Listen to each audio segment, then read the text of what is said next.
শারহানের ব্যথায় কুঁচকে যাওয়া মুখ দেখল, দেখেই ভীত হলো সে। অরিত্রিকা বিচলিত ভঙ্গিতে বলল, কি হয়েছে আপনার? কোথায় ব্যথা করছে? অরিত্রিকার ঘুমো ঘুমো মোহনীয় কণ্ঠস্বর কর্ণপাত হতেই শারহান অরিত্রিকার দিকে তাকালো। মেয়েটা উদ্বিগ্ন হয়ে তাকিয়ে আছে তার দিকে। শারহান ব্যথাতুর স্বরে আওড়ালো, হাতে অসহ্য পেইন হচ্ছে।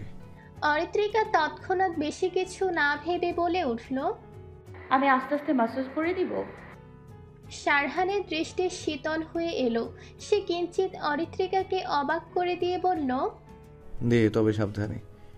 অরিত্রিকা অবাক হলো বটে, এত সহজে অনুমতি পাবে ভাবতে পারেনি। তবে ভালো লাগার পরিমাণটা অন্তঃস্থল ছাপিয়ে গেল। শারহানকে কিছুটা সুস্থ অবস্থায় কথা বলতে দেখে অরিত্রিকা প্রফুল্ল হয়ে গেল। আবেগী ভাব দমিয়ে অতি কষ্টে স্বাভাবিক আচরণ করছে। অসুস্থ মানুষের সামনে কান্না করা ঠিক নয়, এটা জানে অরিত্রিকা। সে আর কিছু না ভেবে পরম যত্নে শারহানের হাত ম্যাসাজ করতে ব্যস্ত হয়ে উঠল। শারহান অতি শান্ত কণ্ঠে জিজ্ঞাসা করল, কেবিনে কখনো এসেছিস? অরিত্রিকা ধীর কণ্ঠে বলল। শারহান জিজ্ঞাসু দৃষ্টিতে তাকিয়ে বলল, পারমিশন কে দিয়েছে? কেউ দেয়নি, আমি বিনা পারমিশনে কেবিনে এসেছি। শারহান অতীব আশ্চর্য হলো। অরিত্রিকা কি অবলীলায় সকল প্রশ্নের উত্তর দিয়ে যাচ্ছে, যেন সব প্রশ্নের উত্তর দেওয়ার জন্য সদা প্রস্তুত। শারহান অরিত্রিকার লাল টকটকে চোখ, মলিন মুখ, চোখের নিচে ডার্ক সার্কেল, শরীরও শুকিয়ে কাঠ হয়ে গেছে তা দেখে বুঝল নিশ্চয়ই ঘুমের গাফিলতি করেছে। নিয়মিত খাবার, শরীরের যত্ন কোনোটাই করেনি। শারহান রুদ্ধস্বরে বলল, এতটা কেয়ারলেস কেন তুই? নিজের শরীরের যত্ন, খাওয়া দাওয়া, ঘুম কোনোটাই ঠিক মতো করিসনি। নিজের দিকে তাকিয়ে দেখ কি অবস্থা করেছিস নিজের। অরিত্রিকা শারহানের কথা কানে তুলল না। সে আদেশ সূচক বলল, আপনার শরীর খারাপ, এই সময় এমন চিল্লানো উচিত না। চুপচাপ থাকুন আর আমার কাজ আমাকে করতে দিন। শারহানের মুখ হা হয়ে গেল। এই মেয়ে তাকে আদেশ করছে। শারহানের দৃষ্টি কঠিন। এই কয়েকদিনে সাহস বেড়েছে অরিত্রিকার। অরিত্রিকা শারহানের দৃষ্টি খেয়াল করে ঠোঁট উল্টে নিষ্পাপ ভাবভঙ্গির আদর নিয়ে বলল, আমার দিকে অমন কঠিন দৃষ্টিতে তাকাবেন না। ওই দৃষ্টিতে আমি নিজেকে হারিয়ে ফেলি। একবার আপনার চোখের অতলে হারিয়ে গেলে নিজেকে আর ফিরিয়ে আনতে পারবো না। শারহানের কপাল কুঁচকে গেল। সন্দিহান দৃষ্টিতে অরিত্রিকার দিকে সূক্ষ্ম নজরে তাকালো। অরিত্রিকা সিরিয়াস ভঙ্গিতে শারহানের প্রশ্নের উত্তর দিল, আপনি আমার শরীরের অবস্থা দেখলেন, একটু বকলেন, কিন্তু কেন নিজের অযত্ন করেছি কারণটা জানতে চাইলেন না। কেন শারহান ভাই? আপনি কি আমাকে কখনোই বুঝবেন না? আমার মনে আমার মনে চলমান অব্যক্ত কথা কি আপনার চোখে পড়ে না? যদি একবার আমার আখিতে আখি রেখে চক্ষুপটে ভেসে ওঠা অব্যক্ত ভাষা পড়তে পারতেন, তাহলে আমি হয়তো সব থেকে সুখী রমণী হতাম। শারহান বিচলিত হলো না, বরং তার দৃষ্টি অধিকতর গাঢ় হলো। অরিত্রিকা শয়নরত শারহানের দিকে তাকালো। শারহানের মাঝে কোনো হেলদোল না দেখে বলল, বাদ দিন, শরীর কি খুব খারাপ লাগছে? ডক্টরকে ডাকবো? দরকার নেই। অরিত্রিকা দৃষ্টি সরিয়ে নিল। আবারও নিজ কাজে মনোযোগী হলো। আজ হঠাৎ করে তার কি হলো? মানুষটাকে দেখে মনের কথা উগরে দেওয়ার ইচ্ছা জাগলো কেন? এই ভাবনায় বিভোর হলো সে। শারহান চলন্ত ফ্যানের দিকে তাকিয়ে শান্ত কণ্ঠে শুধালো, আমাকে কতটা ভালোবাসিস ফাইরুজ? কেবিন জুড়ে নিস্তব্ধতা বিরাজ করছে। মানবী নিশ্চুপ হয়ে আছে। কারো মুখে কোনো কথা নেই, শুধু শ্বাস প্রশ্বাসের ধ্বনি প্রতিধ্বনিত হচ্ছে। অরিত্রিকা শারহানের কথা কর্ণগোচর হতেই মাসাজ করা বাদ দিয়ে হাত গুটিয়ে চুপচাপ বসে আছে। অন্তরকোণে বিরাজ করছে শীতল শিহরণ। কি উত্তর দিবে সে? এই ভেবে হাঁসফাঁস করতে লাগলো অরিত্রিকা। নিজের দু হাত মুচড়াতে শুরু করলো। একটু আগে সাহস নিয়ে যে কথাগুলো বলেছে, এখন আর শারহানের প্রশ্নের উত্তর দেওয়ার সাহস হচ্ছে না। গরম নেই, তবুও কপাল জুড়ে বিন্দু বিন্দু ঘাম ছুটছে। শারহান ফ্যান হতে নজর সরিয়ে অরিত্রিকার দিকে তীক্ষ্ণ দৃষ্টিতে তাকালো। অরিত্রিকাকে চুপ করে বসে থাকতে দেখে মনে মনে হাসলো খানিকটা।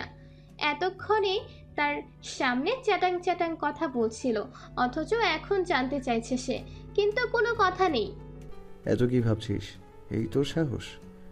গোপনে কল্পপুরুষকে ভালোবেসে চিঠি লিখতে পারিস, অথচ ভালোবাসার কথা স্বীকার করতে এতটা অস্বস্তি কেন? শারহানের বলা কথাগুলো শুনে অরিত্রিকা বিচলিত হলো। চঞ্চল দৃষ্টিতে শারহানের দিকে তাকালো। কিছুটা সময় নিয়ে ঠোঁট ভিজিয়ে ধীর কণ্ঠে বলল, ভয় হয়, তাই তো চুপ করে আছি। শারহান সরাসরি প্রশ্ন ছুড়ল। কিসের ভয়? অরিত্রিকা চমকিত হলো। সরাসরি প্রশ্ন করায় ঘাবড়ে গেছে সে। অরিত্রিকা শ্বাস টেনে বলল, আপনাকে হারানোর। আপনি যদি আমার ভালোবাসা গ্রহণ না করেন তখন কি হবে ভেবে আমি আতঙ্কিত হয়ে থাকি। এই নিজ মুখে স্বীকার করিনি। অপেক্ষার প্রহর গুনেছি কবে আপনি আমার মনের কথা বুঝবেন, কিন্তু অপেক্ষার প্রহর এতটা দীর্ঘ হবে ভাবিনি। শারহান উত্তর পেয়ে কিছুটা অভিভূত হলো। এতক্ষণে তবে কথা ফুটেছে। সে তো চাইছিল তার সামনে সংকোচহীন আলাপ করুক। শারহান সতৃষ্ণ কণ্ঠে বলল, এটাকে ভালোবাসা বলে, নাকি এটা শুধুই তোর আবেগ? অরিত্রিকার দবকে যাওয়ার কথা থাকলেও সে সচল রইল। তার মুখে হাসি ফুটে উঠল। সে হাসি বজায় রেখে বলল, আবেগ হলে অনেক আগেই কেটে যেত শারহান ভাই। আমার ভালোবাসা কোনো আবেগ নয়। আপনার প্রতি আমার দৃঢ় অনুভূতি মিথ্যা নয়। ভালোবেসেছি বলেই তো আপনি হীরাবদ্ধ উন্মাদ হয়েছিলাম। শারহান অরিত্রিকার কথাগুলো শুনল গভীরভাবে, তবে তার প্রত্যুত্তর করল না। সে গম্ভীর কণ্ঠে শুধালো, প্রথম প্রশ্নের উত্তর এখনো পেলাম না। কতটা ভালোবাসিস আমায়? অরিত্রিকা নড়ে চড়ে বসল। কিছুটা অন্যমনস্ক হলো সে। অন্যমনস্ক হয়ে আনমনে আওড়ালো, যতটা ভালোবাসলে কল্পপুরুষের বক্ষে মাথা রেখে তাকে নিয়ে শত শত অভিযোগ করা যায় ততটা। শারহানের মন নরম হয়ে উঠল। এতটা গুছিয়ে মনের আবেগ ভালোবাসা মেশানো কথাগুলো যে অরিত্রিকা বলছে তা অনেকটা অবাক করার বিষয়। কঠিন হৃদয়ে যেন শীতল হাওয়ার দোলা দিল। এক মুহূর্তের জন্য অনুভূতির তীব্র শিহরণ বয়ে গেল রন্ধ্রে রন্ধ্রে। শারহান দৃঢ় কণ্ঠে শুধালো, এটাকে ভালোবাসা বলে? মানুষ যখন কাউকে মন থেকে ভালোবাসে তখন ভালোবাসার মানুষটিকে নিয়ে অভিযোগ করতে পারে। কল্পপুরুষকে ভালোবাসি বললেই তার নামে আমার অভিযোগ সীমাহীন। কবে থেকে ভালোবাসিস আমায়? অরিত্রিকার মাঝে বিচলিত ভাব দৃশ্যমান হলো। কিঞ্চিত আবেগকে নিয়ন্ত্রণ করে লজ্জা মিশ্রিত কণ্ঠে বলল, সঠিক জানা নেই, তবে নিশাদের সাথে বিয়ে ঠিক হওয়ার আগে থেকেই আপনাকে ভালো লাগতো, কিন্তু আমার গোপন ভালোবাসার প্রথম অনুভূতি আপনি। নিশাদের কথা শোনা মাত্রই শারহানের চোয়াল শক্ত হলো। মুখে কাঠিন্যতা ভর করলো তার মাঝে। সে রুড়ো গলায় বলল, তোকে নিষাদের নাম নিতে নিষেধ করেছি, আর একবার তোর মুখে নিষাদের নাম শুনলে ওর কাছে রেখে আসবো। শারহানের হঠাৎ কথা বলার ধরন পাল্টানো দেখে অরিত্রিকা চমকে গেল। বোকা বোকা চোখে শারহানের দিকে তাকালো। নিশাদের নাম নেওয়ার শারহান ভাই রেগে গেল কেন? জেলাস ফিল করছে নাকি? সে হিসাব মিলাতে ব্যস্ত। শারহান ভাইয়ের মনে কখন কি চলে বোঝা দেয়। তোর ভালোবাসা যদি গ্রহণ না করি তখন তুই কি করবি? অরিত্রিকার রাগ হলো। এই মানুষটা এত তেড়া কেন? এতক্ষণ সব কথা শুনে নিয়ে নাটক শুরু করেছে আবার। সে রাগে ফুঁসতে লাগলো। অসুস্থ না হলে জোরে জোরে চিল্লিয়ে কান ফাটিয়ে দিত সে। অসহ্য মানুষ একটা। অরিত্রিকার রাগে রাগে মুখ দেখে শারহান কেন জানি ভীষণ ভালো লাগছে। রাগলে যে অরিত্রিকাকে এতটা সুন্দর লাগে আজ খেয়াল করলো সে। কেমন রাগাশ্রিত চাহনিতে তার দিকে তাকিয়ে আছে। অরিত্রিকা ক্ষুব্ধ হয়ে বলল, আপনাকে নিজের কাছে বেঁধে রাখবো, বুঝেছেন? শারহান ফিচেল হেসে অতি শান্ত কণ্ঠে জবাব দিল, বাহ, এতটা সাহসী তুই! আমাকে বেঁধে রাখার মতো ক্ষমতা আছে তোর? অরিত্রিকা মুখ ভার হলো। শারহানকে দেখে এখন মনে হচ্ছে না মানুষটা আহত, অথচ গতকাল সে মানুষটার জন্য কেঁদে কেটে একাকার করেছে। আবার কাঁদতে কাঁদতে সেন্স হারিয়ে বসেছিল। ভাবতেই কেমন লাগছে। দরজায় খট করে আওয়াজ হতেই শারহান আর অরিত্রিকা কেবিনের দরজার দিকে তাকালো। দুজনেই নিজেদের স্বাভাবিক করলো। সাদা দরজা খুলে ভেতরে প্রবেশ করলো। চুলগুলো এলোমেলো হয়ে আছে। চোখে ঘুমের রেশ এখনো কাটেনি। সে অবস্থায় এগিয়ে এলো শারহানের দিকে। শারহান সাদাতকে আসতে দেখে বলল, কেমন আছিস? সাদাত ঠোঁটে হাসির রেখা টেনে বলল, তোমাকে সুস্থ দেখে নিশ্চিত আমি এখন আলহামদুলিল্লাহ ভালো আছি। সারহান জিজ্ঞাসা করল, মা বাবা চাচা চাচি কোথায়? সাদাত তানিয়া বেগমের অসুস্থতা আড়াল করে বলল, মা বাড়িতে গিয়েছে, একটু পরেই আসবে। চাচা আর বাবা মসজিদে গিয়েছে, চাচি আর ইশারা বাইরে ঘুমিয়ে আছে। ওহ, সাদাত অরিত্রিকাকে কেবিনে দেখে চোখ ছোট ছোট করে বলল, তুই এখানে কখন এসেছিস? ঘুম থেকে জেগে তোকে না দেখে কতটা ভয় পেয়ে গিয়েছিলাম জানিস? অরিত্রিকা সাদাতের দিকে অস্বস্তি নিয়ে তাকালো। অস্বস্তি হওয়ারই কথা, গতকাল তো ইশরা সাদাতকে তার আর সারহানের বিষয়টা বলে দিয়েছে। এখন কি বলবে সে ভেবে পেল না। অরিত্রিকা নিজেকে বাঁচানোর ভঙ্গিতে আমতা আমতা করে বলল, সারহান ভাইকে কেবিনের বাহির হতে দেখেছিলাম, উনি জেগেছেন কিনা। তখনই তিনি পানি চাচ্ছিলেন, তাই পানি দিতে এসেছি। সাদাতের সন্দেহ কাটেনি, আরো বেড়ে গেল। সে সন্দিহান দৃষ্টিতে অরিত্রিকার দিকে তাকালো। অরিত্রিকা সাদাতের দিকে না তাকিয়ে অন্য দিকে নজর লুকালো। সারহান অরিত্রিকার উত্তর শুনে বিস্মিত হলো। সে কখন পানি খেতে চাইলো আর অরিত্রিকাকে কখন ডাকলো আজব। সাদাত চোখ পাকিয়ে বলল, ঠিকঠাক মিথ্যাও বলতে পারিস না গাধি। অরিত্রিকা মুখ ভার করলো। সাদাতও তার মিথ্যে ধরে ফেললো। দুই ভাই একই ধাঁচের, হ্যাঁ, বড় হলে নিশ্চয়ই ভাইয়ের মতে ধুরন্ধর হবে। সারহান সাদাতকে জিজ্ঞাসা করলো, এবার বল এমপি মহোদয়ের কি খবর? উনি সুস্থ আছেন তো? আর আবিরের কি খবর? আবির ভাই এখন কিছুটা সুস্থ আছে, তোমার মতে আঘাত লেগেছে। আর এমপি মহোদয়? অ্যাক্সিডেন্টে অতিরিক্ত রক্তক্ষরণের কারণে ওনার স্পট ডেট হয়েছে। সারহানের চক্ষু লাল হয়ে উঠল এমপির মৃত্যুর কথা শুনে। মুখাবয়ব কঠিন হলো। খবরটা শোকের হলেও এই মুহূর্তে রাগ প্রকাশ পাচ্ছে। সারহান হাত মুষ্টিবদ্ধ করে রাগের স্বরে দাঁতে দাঁত চেপে বলল, নয়ন তালুকদার, তোকে এর মাসুল গুনতে হবে। এবার আর বাঁচবি না। তোর সাথে নিশাদেরও এমপি মহোদয়কে মারার ফল ভোগ করতে হবে। নয়ন তালুকদার নিজ রুমে বসে আছেন, কপালে সূক্ষ্ম চিন্তার ভাঁজ। কিছু নিয়ে অনেকক্ষণ যাবৎ ভেবে চলেছেন, তবুও কোনো সুরাহা করতে পারেননি। নিশাদ চোখ মুখ গম্ভীর করে মামার পাশেই বসে আছে। সেও অনেকটা চিন্তিত। বারবার নয়ন তালুকদারের জরুরি কথা শোনার জন্য বসে আছে সে, কিন্তু তা আর হয়ে উঠল কই।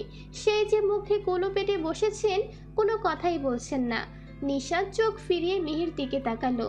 মিহি আপন মনে নিজের ফোন স্ক্রল করতে ব্যস্ত। সামনে দুজন মানুষ চিন্তিত হয়ে বসে আছে, তবুও সে উদাসীন। নিশাদ বিরক্ত হয়ে মিহির কাণ্ডে। নিশাদ বিরক্তি প্রকাশ করে বলল, মিহি, এইদিকে আমার টেনশনে মরছি আর তুমি ফোন নিয়ে বিজি আসো। মিহি ফোন স্ক্রিনে চোখ রেখে দায়সারা ভাবে উত্তর দিল, আমি কি করতে পারি? তোমাদের টেনশনের বিষয় তুমি দেখো, আমায় টেনো না। নিশাদের রাগ আকাশ চুম্বি ধারণ করলো। সে কটমট দৃষ্টিতে তাকিয়ে বলল, তোমায় গতকাল না নিয়ে আসলে ভালো হতো। কেন যে দয়া দেখিয়ে বাসায় আনতে গেলাম। উফ, তোমার দয়ার প্রয়োজন ছিল না আমার, তবুও এলাম, তুমি অনেকবার বললে তাই। তুমি আমায় ইগনোর করছো? হ্যাঁ, ইগনোর করছি। নিশাদ রাগে গজগজ করতে লাগলো। ইগনোর তার সহ্য হয় না। এই মেয়ের এত বড় সাহস বেড়েছে যে তাকে ইগনোর করেছে। How dare she! নিশাদ রাগান্বিত কণ্ঠে বলল, মিহি, আমায় ইগনোর করার চেষ্টা করো না। কেউ আমাকে ইগনোর করুক, তা আমার পছন্দ না। মিহি নিজের হাতে থাকা ফোনটি পাশে রেখে নিশার দিকে তাকিয়ে বাঁকা হেসে বলল, আমারও তোমার ইগনোর করা পছন্দ নয় নিশাদ, তুমিও তো আমায় ইগনোর করো। নয়ন তালুকদার থমকে উঠে বলল, তোমরা নিজেদের মধ্যে রেষারেষি বাদ দাও। এই দিকে চিন্তায় মাথা ফেটে যাচ্ছে। ওই এমপিকে কেন যে মারতে গেলাম। নিশাদ গম্ভীর কণ্ঠে বলল, মাথা গরম করে এই কাজটা করা উচিত হয়নি। পুলিশ সহজে খুঁজে নেবে আসল অপরাধীকে। যদিও এটা অ্যাক্সিডেন্ট কেস দেখানো হয়েছে, তবুও পুলিশ তো তদন্ত করবে। প্রতীক ও পেলাম না, আবার এই ঝামেলায় ফেসে গেলাম। এখন একটাই উপায় খোলা আছে, পুলিশকে টাকা দিয়ে মুখ বন্ধ করতে হবে। সারহান মরলে একেবারে সব ঝামেলা শেষ হয়ে যেত। এই সারহানের আসলেই কই মাছের জান, মরতে মরতে বেঁচে ফিরেছে। মিহি নিশাদকে উদ্দেশ্য করে বলল, আমি আজ সারহানকে হসপিটালে দেখতে যাব। নিশাদ অগ্নি শর্মা হয়ে মিহির দিকে তাকালো। ক্ষুব্ধ হয়ে বলল, তুমি সারহানকে দেখতে যাবে না। কেন? আমি বলেছি তাই। মিহি মনে মনে হাসলো। কিছুটা শান্ত হলো তার অশান্ত মন। নিজেকে স্বাভাবিক করে বলল, আমি কোথায় যাব তা ঠিক করে দেওয়ার তুমি কে? নিশাত মিহির কথায় অনেকটাই দমে গেল, তবুও তেজ দেখিয়ে বলল, আমি তোমার ফ্রেন্ড হই, আমার কথা শোনা উচিত তোমার। আমার ডিসিশন আমি নিব, আমাকে নিয়ে তোমার টেনশন করতে হবে না। নয়ন তালুকদার এবার ভীষণ রেগে গেলেন। তিনি ক্ষিপ্ত হয়ে বললেন, মুখ বন্ধ করো দুজনে, আমার মাথা আর গরম করো না। নিশাত রেগে আরো কয়েক কথা মিহিকে বলবে আর বলতে পারল না। কথাগুলো নিচে গিলে নিল। মিহি মামা ভাগ্নের কাণ্ড দেখতে ব্যস্ত। এদের গোমরা মুখ দেখতে ভালোই লাগছে তার কাছে। মিহি বিড়বিড় করে বলল, এতদিন ইগনোর করেছো আমায়, এখন দেখো আমি কি করি। Just wait and watch. আধশোয়া হয়ে বসে আছে সারহান। তানিয়া বেগম নিজ হাতে সযত্নে ছেলেকে স্যুপ খাইয়ে দিতে ব্যস্ত। ছোট বাচ্চার ন্যায় স্যুপ ফু দিয়ে ঠান্ডা করে ছেলেকে খাইয়ে দিচ্ছেন। হালকা গরম, তবুও মনে হচ্ছে সারহানের যদি জিভ পড়ে যায়। সারহান বাটির অর্ধেক স্যুপ খেয়ে তানিয়া বেগমকে বলল, মা আর খেতে ইচ্ছে করছে না। তানিয়া বেগম আর আরশাদ সাহেব ছেলেকে জোর করলেন না। সাথী বেগমের হাতে বাটিটা দিয়ে সারহানকে প্রেসক্রিপশন দেখে ঔষধ খাইয়ে দিলেন। সারহান ঔষধ খেয়ে হাঁপ ছেড়ে বাঁচল। এভাবে হাসপাতালে চুপচাপ বসে থাকা যায়? সারহান অনেকটাই বিরক্ত। কেমন একঘেয়েমি লাগছে। হাসপাতালের পরিবেশ তার কাছে অসহ্যকর লাগছে। সারহান বিরক্তি ভাব নিয়ে বলল, ডিসচার্জ কবে দিবে? তানিয়া বেগম বললেন, 3-4 দিন পর। হসপিটালে আরও 4 দিন থাকতে হবে, অসহ্যকর। ধৈর্য ধরো, এতটা উত্তেজিত এখন না হওয়া ভালো। সারহান চুপ হয়ে গেল। শরীর ম্যাচ ম্যাচ করছে। এখনো শরীরের ব্যথা কমেনি। মস্তিষ্ক জুড়ে অ্যাক্সিডেন্টের বিষয়টা ঘুরছে। মুঠো ফোনেও কোনো হদিস নেই। ফোন থাকলে খবর পেয়ে যেত। ফোনে অনেক ডিটেলস ছিল। নতুন ফোন কিনতে হবে আবার। তানিয়া বেগম আর সাথী বেগম কেবিনের বাহিরে যেতেই প্রবেশ করলো ইশরা আর অরিত্রিকা। দুজনে এসে চেয়ার টেনে বসলো। সারহান দুজনকে লক্ষ্য করলো। অরিত্রিকার দৃষ্টি মেঝেতে নিবদ্ধ, মুখ গোমরা করে আছে। তার মানে এখনো তার উপর রেগে আছে। এতটা অবুঝ কেন? অন্য সময় বড়দের মতো কথা বলে। ইশরা ভেবে পাচ্ছে না অরিত্রিকা মুখ ভার করে কেন আছে। সারহান ভাই তো সুস্থ, অনেকটা খুশি হওয়ার কথা। সে আর এখন এসব নিয়ে অরিত্রিকাকে ঘাটেনি। কেবিনের বাহিরে কয়েকজনের কথার আওয়াজ ভেসে আসছে। বোঝা যাচ্ছে ছেলে মেয়ে উভয়ই বাহিরে উপস্থিত। সারহানের কণ্ঠগুলো পরিচিত মনে হলো। চেনা কেউ এসেছে কি? সারহান ভাবনায় বিভোর। তখনই প্রবেশ করলো 4 জনের একটা দল। তড়িঘড়ি করে 4 জন ছুটে আসলো সারহানের দিকে। অরিত্রিকা আর ইশরা তা দেখে ধরফড়িয়ে উঠে দাঁড়ালো। অচেনা মানুষগুলো কারা? একটা প্রশ্ন তো তাদের মনে ঘুরপাক খাচ্ছে। সারহান পরিচিত বন্ধু মহলকে হঠাৎ সামনে দেখে বিস্ময় নিয়ে বলল, তোরা? সকলে একসাথে বলে উঠল। হ্যাঁ।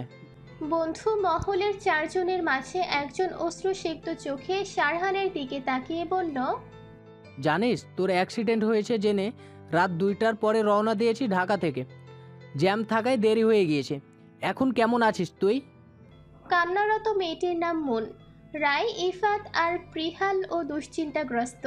সারহান মনের দিকে তাকিয়ে বলল, আরে এত হাইপার হচ্ছিস কেন? আমি এখনো ফিট আছি। মন অশ্রু মুছে বলল, দেখছি তো কেমন ফিট আছিস। বেডে আধশোয়া অবস্থায় ব্যান্ডেজ মুড়িয়ে বসে আছিস। সারহান অরিত্রিকার দিকে তাকিয়ে বলল, তোরা সকলে এসেছিস, এবার দেখবি একদম সুস্থ হয়ে যাব। অরিত্রিকার রাগে কটমট করতে করতে ইশরার হাত খামচে ধরলো। এই মেয়ে আবার কই থেকে উদয় হলো? ইশরা খামচে ধরার কারণে মৃদু চিৎকার দিয়ে উঠল। বন্ধু মহলের সাথে অনেকদিন পর দেখা হয়ে সারহানের ভীষণ ভালো লাগছে। কতদিন পরে সবার একসাথে দেখা হলো। প্রায় 1 বছর পর অ্যাক্সিডেন্টের উছিলায় দেখা তো পেল। নিজের মাঝে উৎফুল্লতা অনুভব করছে। মন, প্রিহাল, ইফাত আর রায় কেবিনেই বসে আছে। তারা নিজেদের মাঝে ধীরে কিছু নিয়ে আলোচনা করে যাচ্ছে। এতটাই ধীরে কথা বলছে, আশেপাশে কারো কানে আওয়াজ পৌঁছাচ্ছে না। আস্তে কথা বলার কারণ হচ্ছে শারহানের অসুস্থতা। শারহান এখনো আধো শোয়া হয়ে বসে আছে, তার দৃষ্টি অরিত্রিকার দিকে নিবদ্ধ। সে নিবিড় দৃষ্টিতে অরিত্রিকার হাবভাব অবলোকন করছে, বোঝার চেষ্টা করছে নীরব মনে কি তা ভেবে চলেছে। অরিত্রিকার মুখশ্রী গম্ভীর, দৃষ্টি মনের দিকে আবদ্ধ, এক দৃষ্টিতে তাকিয়ে কিছু একটা দেখে চলেছে। শারহানের অল্প সময়ে বুঝেছে অরিত্রিকার মনকে পছন্দ হয়নি। অপছন্দ করার কারণ তার কাছে পরিষ্কার নয়। অরিত্রিকা কেবিনের এক কোণে দাঁড়িয়ে শারহানের বন্ধু মহলকে দেখে চলেছে, তবে তার দৃষ্টি মন নামক মেয়েটির দিকে। সে মনকে খুঁটিয়ে খুঁটিয়ে দেখতে ব্যস্ত। দুধে আলতা চেহারা, দেখতে সুন্দরী বলা চলে। কোমর অবধি কালো ঘন চুল, সাদা কালো সংমিশ্রণ থ্রি পিসে অসম্ভব সুন্দর লাগছে। উচ্চতা চলনসই, দেখে মনে হচ্ছে মেয়েটি অসম্ভব মিশুক। কিন্তু অরিত্রিকার কেন যেন মনকে ভালো লাগেনি। শারহানের সাথে কথা বলছে তাই হয়তো। ইশরার হাত এখনো চলছে। অরিত্রিকা খামছে ধরায় নখ বসে গেছে। একজনের রাগ অন্যের ওপর ছেড়ে কি হলো? ইশরা ব্যথায় নাক মুখ কুঁচকে আছে। সাদাত শারহানের পাশে চুপচাপ বসে আছে। বসে থাকা ছাড়া আর কোনো উপায় নেই। তবে তার নজর শারহান আর অরিত্রিকার দিকে। গোয়েন্দার নজরে পর্যবেক্ষণ করছে পরিস্থিতি। অরিত্রিকার আচরণে সন্দেহজনক মনে হলেও সে তার ভাইয়ের আচরণে সন্দেহ করার কারণ খুঁজে পায়নি এখনো। তবুও নজর রাখবে সে, পণ করেছে মনে মনে। প্রিহাল তাদের বন্ধু মহলের সাথে কথা বলতে বলতে খেয়াল করলো কেবিনের এক কোণে দাঁড়ানো অরিত্রিকা আর ইশরার দিকে। একজন তাদের দিকে অদ্ভুত দৃষ্টি ফেলে তাকিয়ে আছে। তা দেখে প্রিহালের ভ্রু কুঁচকে গেল। প্রিহাল শারহানকে উদ্দেশ্য করে বলল, শারহান, এদের তো চিনলাম না, এরা তোর কে হয়? সাদাত তখনই চনমনে ভাব নিয়ে উত্তর দিল, একজন আমার চাচাতো বোন আর একজন ফুফাতো বোন। প্রিহাল বলল, ও আচ্ছা, কোনটা চাচাতো বোন আর কোনটা ফুফাতো বোন? কালো ড্রেস পরে আছে ওইটা ফুফাতো বোন। আর সাদাতকে বলতে না দিয়ে প্রিহাল বলে উঠল, আর মাথায় ওড়না দিয়ে আছে সে তোমাদের বোন হয়? বুঝতে পেরেছি। সাদাত হেসে বলল, হ্যাঁ ভাইয়া। শারহান এতক্ষণ চুপ থাকলেও এখন মুখ খুলল, গম্ভীর কণ্ঠে বলল, প্রিহাল, ওখানে শুধু বোন নয়, চাচাতো বোন হবে। প্রিহাল অবাক হওয়ার ভান ধরে বলল, চাচাতো বোন আর নিজের বোন একই কথা। আলাদা, তুই বুঝবি না। শারহানের বন্ধু মহল কিছুটা অবাক হলো। সামান্য বিষয়ে শারহান রিয়েক্ট কেন করলো বুঝে আসলো না তাদের। অরিত্রিকা শারহানের পানে আর চোখে তাকালো। এই মানুষটার মনে চলছেটা কি? ইশরা অরিত্রিকার কানে কানে বলল। অরিত্রিকা ইশরার দিকে তাকিয়ে কটমটে ভাব নিয়ে বলল, নিজের বোন বললে ভালো লাগতো গাধি। চাচাতো বোন বলেছে তাও শান্তি। নিজের বোন বললে সারা রাত ঘুম হতো না আমার। ইশরা মুখ কাচুমাচু করে বলল, তাও ঠিক। মন অরিত্রিকার দিকে তাকালো, তার দৃষ্টি তীক্ষ্ণ। সে অরিত্রিকার দিকে তাকিয়ে আগাগোড়া পরখ করলো। তাদের দিকেই তাকিয়ে আছে। ইফাতের সকলের কথায় কোনো মনোযোগ নেই। ফোনে কিছু একটা দেখে চলেছে, কপালে দুশ্চিন্তার রেখা। রাই প্রিহালের কথা অনুসরণ করে অরিত্রিকা আর ইশরার দিকে তাকালো। দুজনেই বেশ দেখতে, মিষ্টি চেহারা, মায়াবিনী ভাব চোখে মুখে লেপ্টে আছে। রাই অরিত্রিকা আর ইশরার দিকে তাকিয়ে হালকা হেসে বলল, হাই, আমি রাই। অরিত্রিকা আর ইশরা রায়ের দিকে তাকালো। তারা কি বলবে বুঝে উঠতে পারল না। অচেনা মানুষের সাথে কথা বলতে স্বাচ্ছন্দ্য বোধ করে না, কথা না বলেও অভদ্রতা দেখায়। রায় দুজনের অস্বস্তির কারণটা বেশ বুঝতে পারল। কমফোর্টেবল করার জন্য হাসি বজায় রেখে বলল, আরে এত হেরিটেজ ফিল করতে হবে না। আমি শারহানের ভার্সিটির লাইফের ফ্রেন্ড। আমায় আপু ডাকতে পারো। মুন, পিহাল আর ইফাতকে ভাইয়া আপু বলে ডেকো, বুঝেছো? অরিত্রিকা আর ইশরা মাথা নাড়িয়ে ইশারায় বলল বুঝেছে। শারহান গলা খাগড়ে দিয়ে বলল, এদের দুটোকে আগেই মাথায় তুলিস না, পরে পস্তাতে হবে। রায় কিছু না বুঝতে পেরে বলল, কেন? এদের যতটা শান্ত ভাবছিস মোটেও দুজনে শান্ত নয়। বাড়ি হই হই করে মাথায় উঠিয়ে রাখে। যাদের সাথে খাতির জমে ওঠে তারাও ওদের দলে চলে যায়। সাদা তো কিন্তু এদের দলের সদস্য। এদের জ্বালায় বাড়িতে থাকা দায় হয়ে যায়। বলিস কি? আমি তো শান্তশিষ্ট ভেবেছিলাম। সবাই প্রথমে এমনই মনে করে। অরিত্রিকা শারহানের দিকে অগ্নি দৃষ্টিতে তাকালো।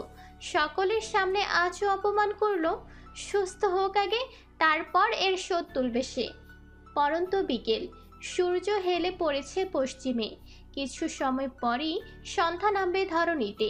পাখিরাও নিজ নীড়ে ফিরে যাচ্ছে দিন শেষে। আপন নীড়ে ফিরতে যেন পাল্লা দিয়ে উড়ে চলেছে। হাসপাতালের পরিবেশ আজ অধিক শান্ত। এতটা শান্ত কেন জানা নেই শারহানের। শারহান শুয়ে শুয়ে প্রায় অধৈর্য হয়ে গেছে। কাজের মাঝে ডুবে থাকা মানুষ হঠাৎ কোনোভাবে বাধা পড়ে যায়, তখন নিজেকে জেলখানার কয়েদির ন্যায় মনে হয়। এমন সময় পার করছে শারহান। জেলখানাতেও তাও সময় পার হয়ে যায়, কিন্তু হাসপাতালে যেন সময় থমকে আছে। কেবিনে আপাতত কেউ নেই। ঘণ্টাখানেক আগে শারহানের বন্ধু মহল ফ্রেশ হওয়ার জন্য বাড়িতে গিয়েছে। এখন আপাতত আরশাদ সাহেব আর আজমল সাহেব হাসপাতালে উপস্থিত আছেন।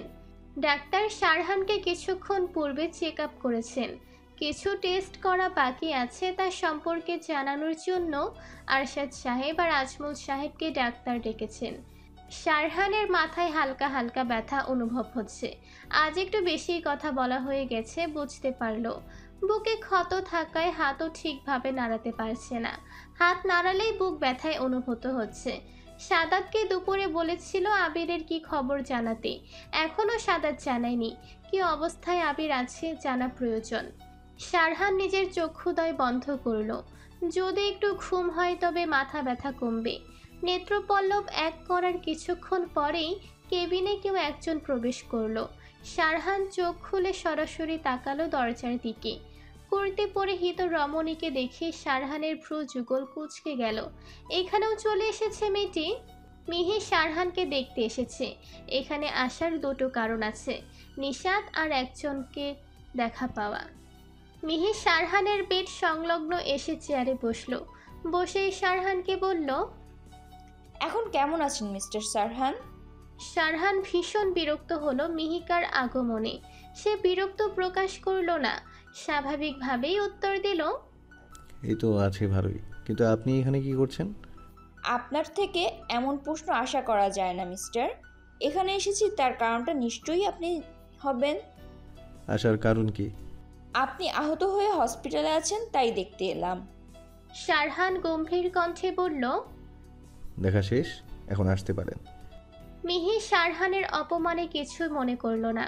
সে বলল, মাত্রই তো এলাম, এত দ্রুত কেন যায়? আপনাকে ঠিকঠাক মতো দেখলামও না। শারহানের মিহির সাথে কথা বলার ইচ্ছে নেই। সে গম্ভীর মুখ করে চুপ করে রইল। মিহিকা কেবিনে চোখ ঘুরিয়ে ঘুরিয়ে দেখছে। এখানে উপস্থিত কেউ নেই দেখে কিছুটা অবাক হয়েছে। ইচ্ছে ছিল এখানে এসে অন্তত একজনের সাথে দেখা হবে। হাসপাতালে আসার মুখ্য কারণ কারোর সাথে সাক্ষাৎ, কিন্তু সে তো নেই। আশাহত হলো মনে মনে। শারহানের সামনে মনে চলা ভাবনা প্রকাশ করল না। মিহি স্বাভাবিকের কণ্ঠে জানতে চাইল, আপনার ফ্যামিলি মেম্বার কেউ আসেনি? শারহান মিহির দিকে বিরক্তির সূচক তাকালো। মুখে হতে চ বর্গীয় শব্দ উচ্চারণ করতে গিয়েও থেমে গেল। অন্যদিকে তাকিয়ে বলল, আপনাকে বলতে বাধ্য নই। মিহি শারহানের দিকে এক পলক তাকালো। সে বুঝতে পেরেছে শারহান তার সাথে কথা বলতে আগ্রহী নয়, কিন্তু সে এখনই হসপিটাল হতে যাবে না। মিহি পার্স হতে ফোন বের করলো। ফোন স্ক্রিনে ভেসে উঠেছে নিশাদের মিসড কল। এইটুকু সময়ে 20 বার কল দিয়েছে। আবারও কল আসতে মিহি কল রিসিভ করলো। তখনই ভেসে এলো হুঙ্কার, তুমি কোথায়? মিহি ওষ্ঠ এলিয়ে হেসে বলল, তোমায় তো সকলেই বললাম, এর মাঝেই ভুলে গেছো? তুমি ওই সারহানকে দেখতে গিয়েছো? বারণ করা সত্ত্বেও ওখানে কোন সাহসে গিয়েছো? এসেছি, আমার ইচ্ছে হয়েছে তাই এসেছি। জানো, এখন আমি মিস্টার সারহানের কেবিনে বসে আছি। নিশাদ রাগে ফুঁসে উঠল। রাগ মিশ্রিত কণ্ঠে বলে উঠল, আধা ঘন্টার মধ্যে আমি হসপিটালের নিচে আসছি, তুমি আমার সাথে দেখা করবে। নিশাদ আদেশ করে কল কেটে দিল। মিহির মুখে ঝুলছে রহস্যময় হাসি। শারহান গম্ভীর স্বরে বলে উঠল, আপনার মনে হয় না আপনি আমায় ডিস্টার্ব করছেন? একদম নয়, আপনাকে দেখতে এসেছি। শারহান ভ্রু কুঁচকে বলল, আপনার সাথে আমার তো কোনো দেখতে আসা সম্পর্ক আছে বলে মনে হয় না। আপনাকে ঠিকমতো চিনিও না। আপনাকে আমায় চিনতে হবে না, আমি আপনাকে ভালো করেই চিনি। শারহানের মিহির হেয়ালিপনা একদম ভালো লাগছে না, সহ্যের বাহিরে চলে যাচ্ছে। অন্য সময় হলে বের করে দিত কেবিন থেকে। এর মাঝে অরিত্রিকার আগমন ঘটল শারহানের কেবিনে। সে তানিয়া বেগমের সাথে হসপিটালে এসেছে। তানিয়া বেগম তাকে কেবিনে আসতে বলে ডাক্তারের চেম্বারে গিয়েছেন। দরজা খুলেই মিহির সাথে চোখাচোখি হয়ে গেল অরিত্রিকার। মিহিকে দেখে তীক্ষ্ণ দৃষ্টিতে অবলোকন করছে। সে হাতে ধরে রাখা খাবারের বক্স নিয়ে প্রবেশ করলো। শারহান কারো উপস্থিত বুঝতে পেরে ঘাড় ঘুরিয়ে দরজার দিকে তাকালো। দেখলো অরিত্রিকা এসেছে।